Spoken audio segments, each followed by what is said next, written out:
Assalamualaikum, selamat pagi kepada Kang Halim. Alhamdulillah, syukur kepada Allah SWT di atas penjelasan kupasan daripada Abang Halim, daripada Kang Halim yang disampaikan. Dapatlah saya mengambil sedikit kefahaman daripada penjelasan ini. Selepas Allah memberikan kefahaman, membukakan kefahaman makrifat kepada dirinya dan diri, hakikat diri kita ini, maka sebenarnya yang berlaku keadaan diam, gerak, sedih, gembira, makan, minum, tidur, bangun manusia itu akan tetap terus berlaku. Yang bezanya ialah Allah memberikan kefahaman bahawa kesedaran bahawa kondisi mindset kita itu diubah daripada sebelumnya kita merasakan segala gerak, diam, hidup, mati, tidur, bangun manusia ini di dalam kawalan diri kita, tetapi hakikatnya diri manusia itu sejatinya memang tiada wujud.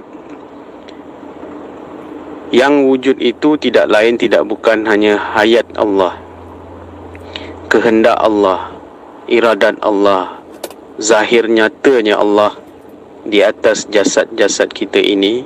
Maka inilah kelakuan-kelakuan yang akan sentiasa berlaku terus-menerus, yang kita menyaksikan. Itulah hakikatnya, ada wujudnya Allah itu. Maka inilah mindset yang tertukar selepas Allah memberikan kefahaman. Sedarlah kita bahawa sesungguhnya yang dulunya dikatakan manusialah yang berbuat, manusialah yang berdiam, manusialah yang berusaha itu, sesungguhnya manusia itu sememang hakikatnya tiada. Dari awal pun tiada. Yang ada dari awalnya hanya Allah Subhanahu Wa Taala.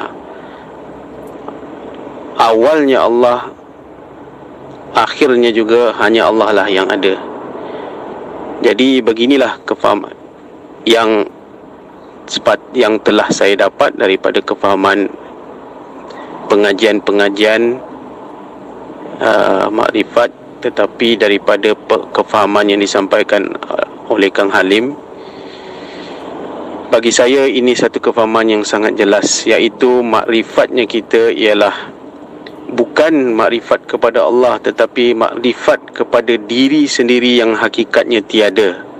Yang nyata ada hanya Allah Subhanahu Wa Taala, hayat Allah Subhanahu Wa Taala. Cuma mungkin ada satu persoalan saya, Kang Halim. Yang nyata itu hayatullah, segala gerak laku di hadapan kita, di dalam diri kita ini tidak lain melainkan kerana hayatullah itu. Maka bagaimana hendak diletak dudukkan jasad zahir batin ini yang menyaksikan segala kelakuan-kelakuan hayatullah itu, bagaimanakah letak duduknya, atau siapakah zahir batin ini yang menyaksikan segala kelakuan-kelakuan keagungan, kebesaran Allah SWT ini? Saya faham daripada kuliah Kang Halim tidak lain melainkan hayatullah itu, tetapi bagaimana hendak didefinisikan? Adakah ianya dikatakan sebagai hamba Allah itu, atau adakah ia dikatakan sebagai Muhammad Rasulullah itu, atau adakah ia dikatakan sebagai tubuh zahir Allah itu? Bagaimanakah yang cantiknya diletak dudukkan, Kang Halim? Kalau boleh Kang Halim bagikan kefahaman. Waalaikumsalam warahmatullahi wabarakatuh. Alhamdulillahi rabbil alamin. Ashhadu an la ilaha illallah wa ashhadu anna Muhammadur Rasulullah. Allahumma salli ala Sayyidina Muhammad wa ala ali Sayyidina Muhammad. Rabbi shrah li sadri wa yassir li amri wahlul 'uqdatam min lisani yafqahu qawli. Amin. Bismillahirrahmanirrahim. Pertanyaannya, bagaimanakah cara mendudukkan posisi zahir batin manusia ini? Saya simpelkan seluruh pertanyaan Anda, Kang Mas. Salam kenal juga dari Indonesia. Bismillahirrahmanirrahim. Zahir dan batin.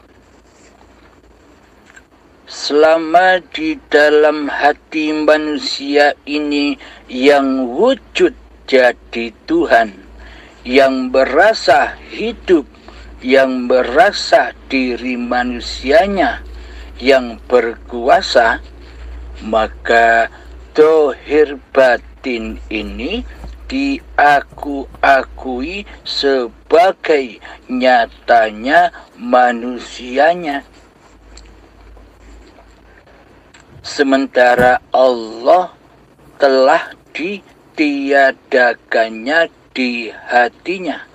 Allah telah digoibkannya di hatinya.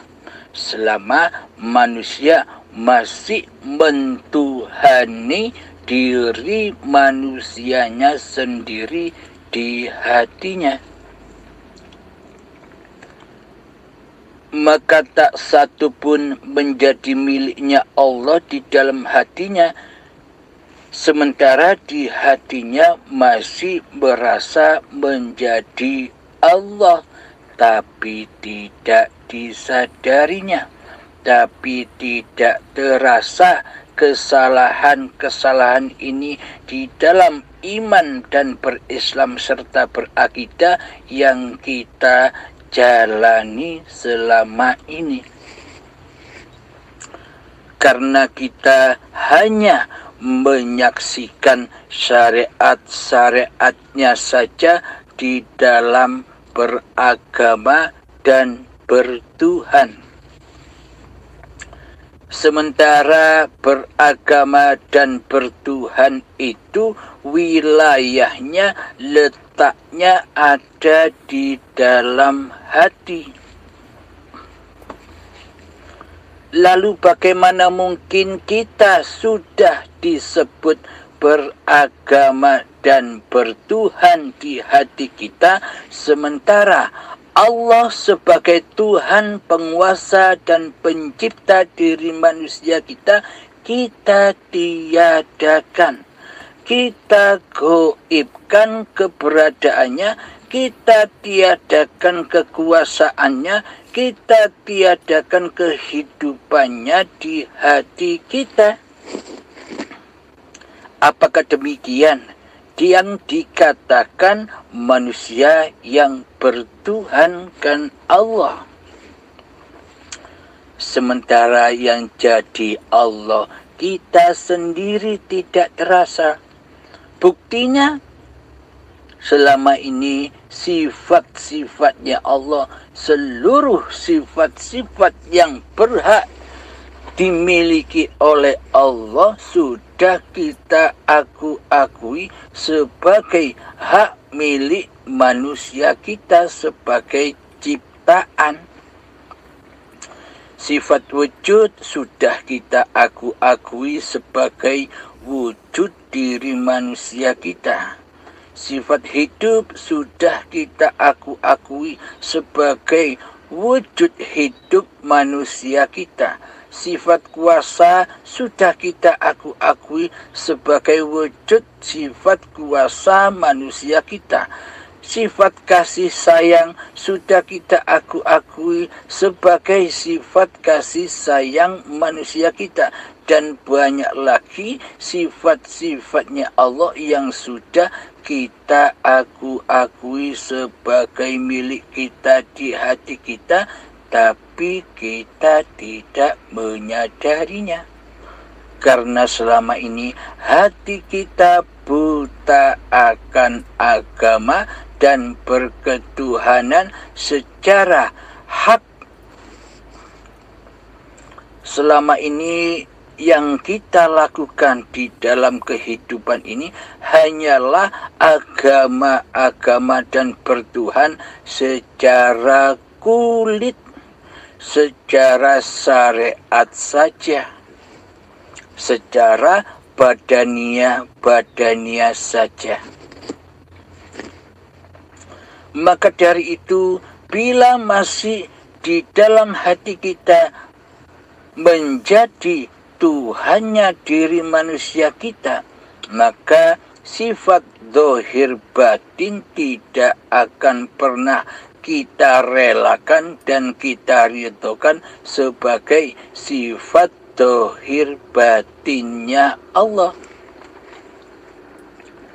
Karena di dalam hati kita sudah terbelenggu dengan Allah itu laisa kamislihi syai'un. Hati kita terbelenggu oleh Allah yang tidak seperti apa-apa dan yang tidak seperti siapa-siapa.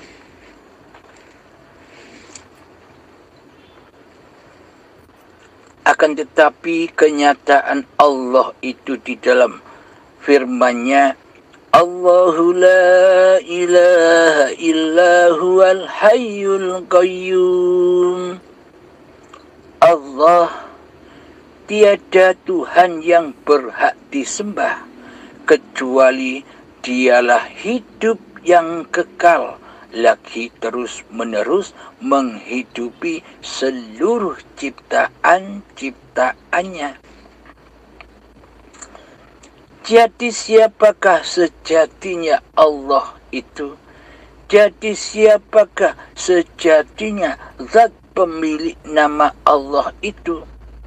Dialah Al-Hayyu, dialah hidup yang selama ini kita akui sebagai hidup kita, itulah Allah.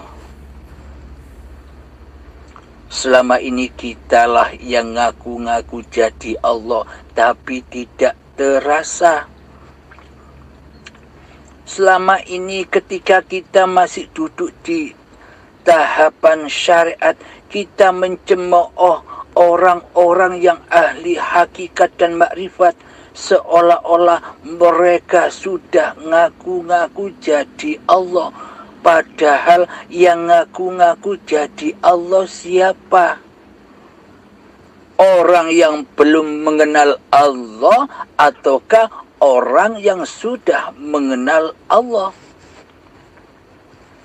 Jadi sesungguhnya yang belum mengenal Allah itulah yang ngaku-ngaku jadi Allah tapi tidak disadarinya, tapi tidak difahaminya karena buta mata hatinya, karena hatinya sudah keras melebihi kerasnya batu. Maka dari itu, mana mungkin manusia yang sudah duduk di dalam hakikat dan makrifat bisa ngaku-ngaku jadi Allah, sementara manusianya sudah kembali ke alam kefitrahannya, ke alam keabadiannya, yakni di mana? Di alam ketiadaan. Jika Allah yang wujud, maka manusianya yang adam, manusianya yang tidak ada. Jika Allah yang hidup, maka manusianya lah yang mati. Jadi sesungguhnya manusialah yang tiada, manusianya lah yang gaib. Bukan Allah yang gaib. Allah itu maha nyata. Logikanya begini. Bila tak ada hidup yang ada di badan ini, Apakah kita bisa menyaksikan yang nyata? Contoh badan-badan kita ini, contoh apapun segala sesuatu yang dapat kita lihat di luar diri kita. Kita bisa mengadakan, mewujudkan jalan raya, mewujudkan sawah, mewujudkan lautan, mewujudkan hutan, mewujudkan mendung, mewujudkan langit, mewujudkan gunung-gunung, mewujudkan galaksi-galaksi tanpa adanya hidup. Jadi lebih wujud manakah antara Allah atau hidup dengan ciptaannya? Apakah mungkin ciptaan-ciptaan Allah itu lebih wujud daripada penciptanya, lebih wujud daripada Allah? Kan tidak mungkin. Dan apakah mungkin manusia itu lebih wujud daripada Allah? Karena selama ini kita merasa seperti demikian. Seakan-akan manusia ini, seakan-akan diri kita ini lebih wujud, lebih nyata, lebih dohir daripada Allah, Sang Pencipta diri manusia kita. Kita selama ini tidak beriman kepada Allah. Kita selama ini tidak beriman kepada asal-usul diri manusia kita yang gaib. Kita tidak beriman kepada yang gaib. Tapi ingat, bukan Allah yang gaib, tapi diri kitalah yang gaib. Selama ini kita menyangka Allah itu gaib. Padahal kita diutus Allah untuk beriman kepada yang gaib. Siapa yang dimaksud? Diri manusia kitalah yang gaib, bukan Allah.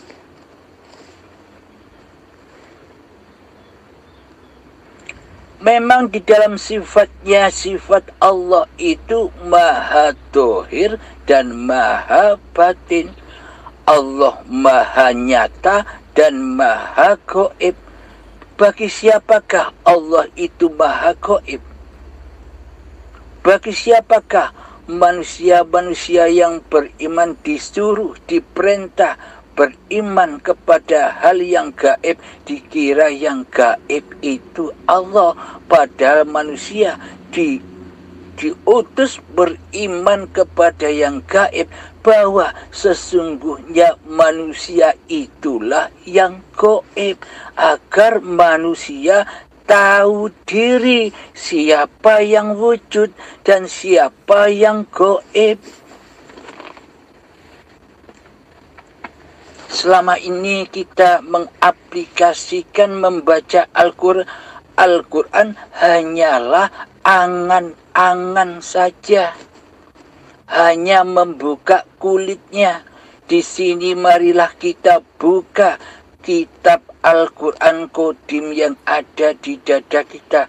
Marilah kita singkap arti makna mutasyabihat yang ada di dalam Al-Quran. Masukkanlah ke dalam dada-dada kalian, yakni Al-Quran Qadim yang sudah nyata sejak dahulu kala. Karena Al-Quran atau hadis, bahkan Taurat, Injil, Zabur tercipta dari dan bersumber dari Al-Quran Qadim. Penciptanya Al-Quran Qadim, yakni ya Allah itu sendiri. Logikanya begini, ketika Anda tidak dihidupkan oleh Allah, ketika Anda tidak diciptakan oleh Allah, ketika Anda tidak diuripi oleh Allah, apakah kita mengenal Al-Quran? Apakah kita mengenal Al-Hadis? Jadi Al-Quran dan Al-Hadis itu ciptaan siapa? Al-Quran dan Al-Hadis itu adalah ciptaan hidup. Ciptaan Al-Quran Qadim. Tanpa hidup kita tidak bisa menyaksikan Al-Quran dan Al-Hadis. Dengan hiduplah Al-Quran dan Al-Hadis itu ada. Tapi selama ini kita lupa dengan sumbernya. Tanpa hidup, apakah Al-Quran dan Al-Hadis itu apa? Kita luput mempelajari Al-Quran Qadim, Al-Quran yang ada di dada kita sendiri, yakni uripe Allah. Karena selama ini kita masih jadi Tuhan, karena selama ini kita masih jadi Allah yang merasa diri kita lah yang hidup, maka Al-Quran Qadim itu tertutup rapat sehingga buta mata hati kita selama ini. Itulah makna hakikatnya Dajjal. Matanya dua, tapi yang satu picek. Mata lahir dan mata batin. Selama ini yang kita gunakan hanyalah mata dohir.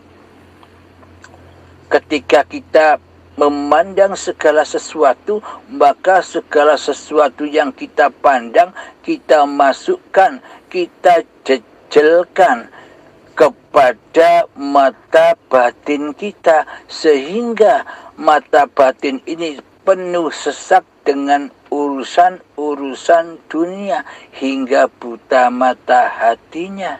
Inilah yang dimaksud Dajjal laknatullah.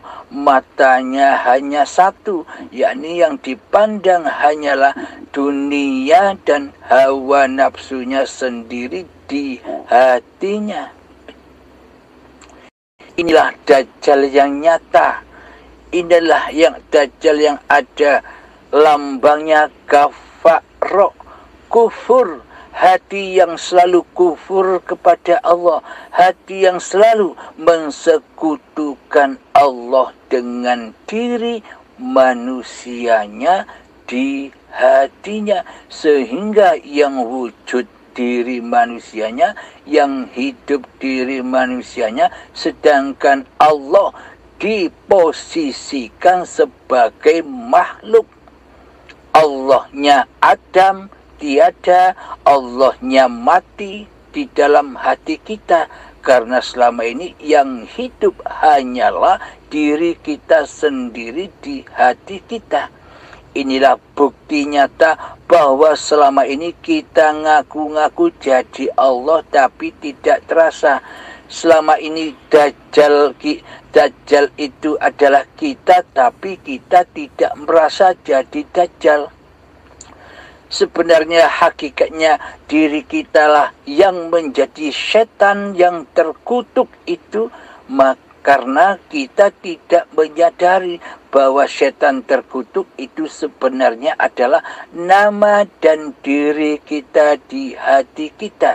Karena selama ini kita sudah ngaku-ngaku jadi Tuhan, ngaku-ngaku jadi Allah. Hati selalu mensekutukan Allah dari diri manusia kita, dengan diri manusia kita. Alhamdulillahirabbil alamin. Semoga bisa dipahami. Ini saya baca. Alhamdulillahirabbil alamin. Ini saya bacakan surat Al-Baqarah. Bismillahirrahmanirrahim. Alladzina yu'minuna bil ghaibi wa yuqimuna as-salata wa mimma razaqnahum yunfiqun. Alladzina yu'minuna bil ghaibi. Mereka yang beriman kepada hal yang gaib.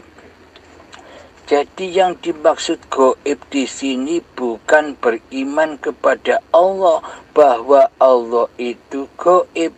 bahwa Allah itu tiada. Yang dimaksud beriman kepada yang gaib itu adalah kita wajib beriman dan percaya bahwa asal usul kita ini dari gaib, dari tiada. Jadi yang gaib dan yang tiada itu siapa?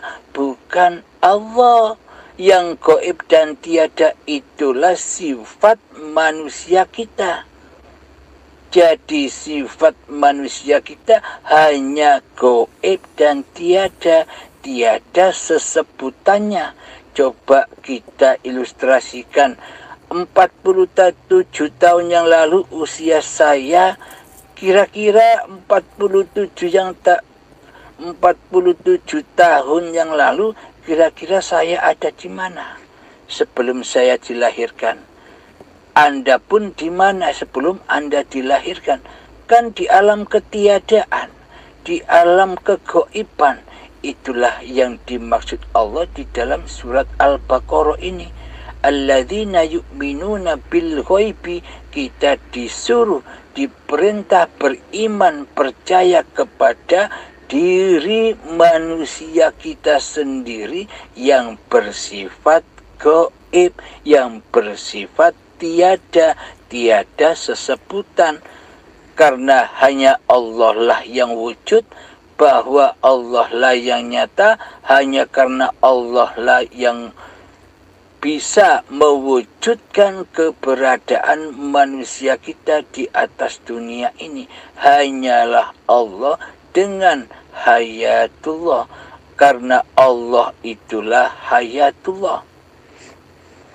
Maka dari itu fahamilah bahwa kita disuruh beriman kepada yang gaib itu maknanya kita disuruh kembali agar di hati kita tidak jadi Tuhan, agar di hati kita tidak mensekutukan wujudnya Allah, agar tidak mensekutukan hidupnya Allah, agar tidak mensekutukan kuasa Allah dengan wujud hidup dan kuasa diri manusianya di hati kita.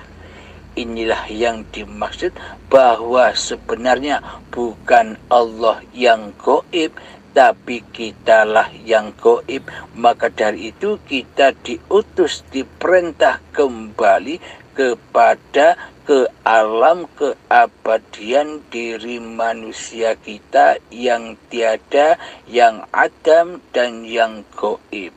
Alhamdulillahirrabbilalamin.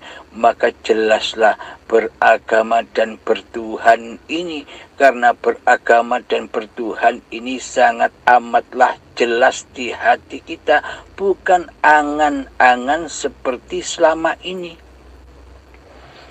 Alhamdulillahirrabbilalamin. Semoga saya pribadi dan semoga kita semua selalu dalam bimbingan Allah Subhanahu wa ta'ala.